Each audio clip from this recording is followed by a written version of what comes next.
think we thought this round, we talked about it last week, might be a little more cookie cutter, a couple basic tracks, all the guys we thought run at the front, maybe not as much drama as the last few speedways and such, but we were far from that. We'll watch that first wreck right away and talk about what happened.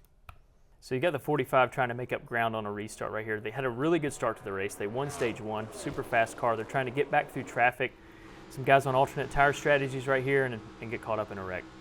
Yeah, I want to say right away, as we're watching this live with the TV right now before we see some of the replays, I was super impressed that the 45 just flipped onto his wheels, drove right to his pit stall. We thought he was in the stall right in front of us, that there was going to be a really good chance that he got back in the race, and that would have been really impressive just to flip and keep going. Yeah, it looked like the flip actually wasn't what took him out of the race. It was the damage that happened with the 6 prior to that, and we can talk through that. But yeah, we talk about dirty air a lot, and this is something I noticed earlier.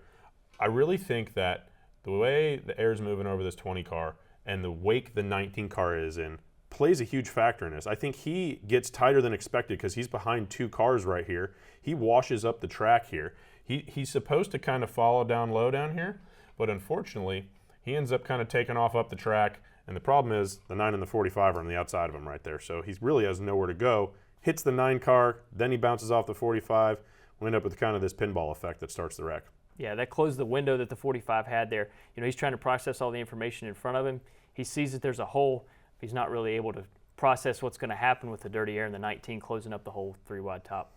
Then 45, you know, I think off the initial bounce off the wall might have been okay, but this contact with the 6 right here, just direct hit to the left front suspension, and that ends up unfortunately being what takes him out. You can pretty much already see it, the left front tire kind of sticking out, wobbling around as we slowly play through this before he even gets airborne, which I will say, you know, Larry Mack talks about it on the radio all the time. He blames the grass for everything. He's sliding through the grass pretty good. It's when he hits the asphalt that it becomes a problem. So, you know, maybe there's a devil's advocate approach here somewhere.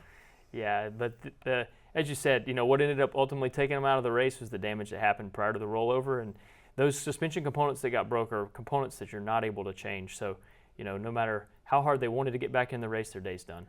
One thing that kind of got missed if you just watched it live on TV is that the 12 gets a significant amount of damage that impacts his day right here. Let's watch from his onboard. He almost makes it through right here.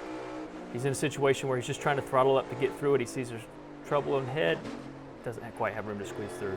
Gosh, you can barely tell it from that replay, but he just gets hit in the left rear and the right rear slaps the wall, ends up breaking both rear toe lengths. The 12 car actually spun out under yellow just trying to get to pit road because the rear tires are just wobbling around and they're doing nothing. He can't even hardly drive the thing. They fix the right rear thinking that's the problem, gets back out there, realizes the left rear is also broke. Really a lot for them to recover from as well. It's a great job. It's difficult to do that amount of work under the DVP clock, so hats off to them for getting back in the race.